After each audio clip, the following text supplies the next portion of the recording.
राधे राधे। कृष्णा की दासी में आप सभी का स्वागत है। कैसे हैं आप लोग? आशा करती हूँ अच्छे होंगे, स्वस्थ होंगे। सबसे पहले तो आपको आंवले की एकादशी की बहुत बहुत शुभकामनाएं।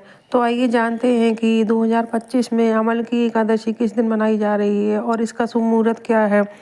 तो 2025 में फागुन माह की शुक्ल पक्ष की एकादशी प्रारंभ हो रही है। 9 मार्च की सुबह प्रातः 7:45 से प्रारंभ हो जाएगी और जो कि 10 मार्च की सुबह 7:44 पर समाप्त हो जाएगी। इसलिए उदय तिथि के अनुसार हमें आंवले की एकादशी का व्रत 10 मार्च को धारण करना है।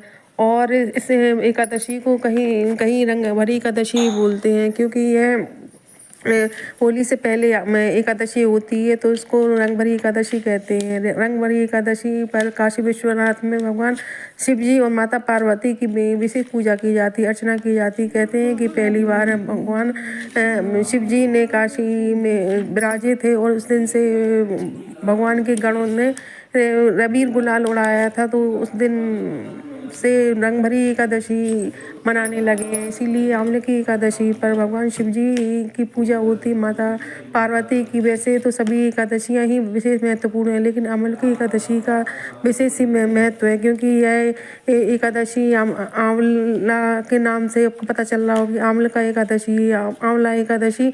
आंवला वृक्ष भगवान को अति प्रिय है, क्योंकि आंवला में भगवान श्री हरि और माता लक्ष्मी का वास बताया गया है। और इस एकादशी का व्रत धारण करने से हमें 1000 गऊ के बराबर दान 1000 गऊ को दान करने के बराबर पुण्य मिलता है। अगर हम आंवले की एकादशी का व्रत धारण करते हैं तो हमें 1000 गौ दान करते उसका फल मिलता है। इसीलिए हमें यह एकादशी का व्रत जरूर रखना चाहिए और इस एकादशी पर विशेष प्रकार से पूजन करना चाहिए। एकादशी की पूजा में आंवले का विशेष महत्व है, क्योंकि यह एकादशी आंवला एकादशी है। तो यहाँ आप किस प्रकार पूजन करना है तो आइए जानते हैं। सबसे पहले तो आपको आंवला एकादशी पर आंवले की पूजन करना है। अगर आपको आंवला का वृक्ष कहीं आसपास मिल जाता है तो अति उत्तम है। अगर आपको नहीं मिलता है तो आप मंदिर में जहाँ भी वृक्ष मिल जाए वहाँ पूजन करिए। नहीं मिलता है तो कोई बात नहीं है, आप घर पर आंवला की भी पूजन कर सकते हैं। क्योंकि जैसे आप हर एकादशी पर पूजन करते हैं, उसी प्रकार इस बार आंवला एकादशी पर भगवान की विशेष पूजा करनी है। भगवान श्री हरि की पूजा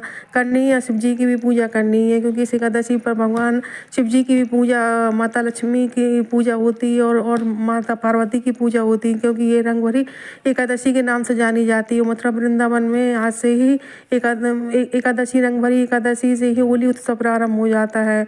तो आइए जानते कैसे पूजा करने। सबसे पहले तो सुबह सवेरे उठकर आपको आसन लगाकर बैठ जाना है। अगर आपको आंवला का वृक्ष मिलता है तो अति उत्तम है, नहीं तो आप घर पर आंवले रखकर पूजा कर सकते हैं। सबसे पहले आप चौकी लगाई, चौकी में भगवान हरि का चित्र रखिए। चित्र रखने के बाद आप कलश रखिएगा। कलश की स्थापना की जाती है, कुंभ की स्थापना की जाती है, और आप धूप दीप नैवेद्य से कुमकुम अक्षत गुलाल इस एकादशी पर, रंग भरी एकादशी पर गुलाल अवश्य चढ़ाया जाता है भगवान शिव को, और भगवान माता पार्वती को गुलाल लगाया जाता है। भगवान विष्णु के साथ साथ माता पार्वती की भी पूजा करिएगा और विधि विधान से करिएगा। पूजन करने के बाद आंवले का भोग अवश्य लगाइएगा। आंवले का भोग लगाइएगा। हरी रंग की मिठाई लगाइएगा। अगर आंवले का रस या आंवले का अंश मिठाई में है तो बहुत अति उत्तम है। इस प्रकार आप पूजन करिएगा। अंत में आरती करिएगा और भगवान श्री हरि के मंत्रों का जाप करिएगा।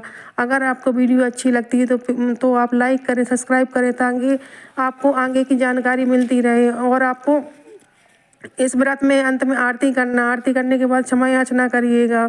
और भगवान हरि का आशीर्वाद पाने के लिए आप माता लक्ष्मी के भी विशेष पूजन करिएगा। रंग भरी एकादशी बहुत बड़ी एकादशी मानी गई है, क्योंकि इसमें आंवले की पूजा होती है, आंवले के वृक्ष की पूजा होती है और भगवान का वास ही आंवले के वृक्ष में है। अगर आपको थोड़ी भी वीडियो अच्छी लगती है तो प्लीज़ लाइक करें।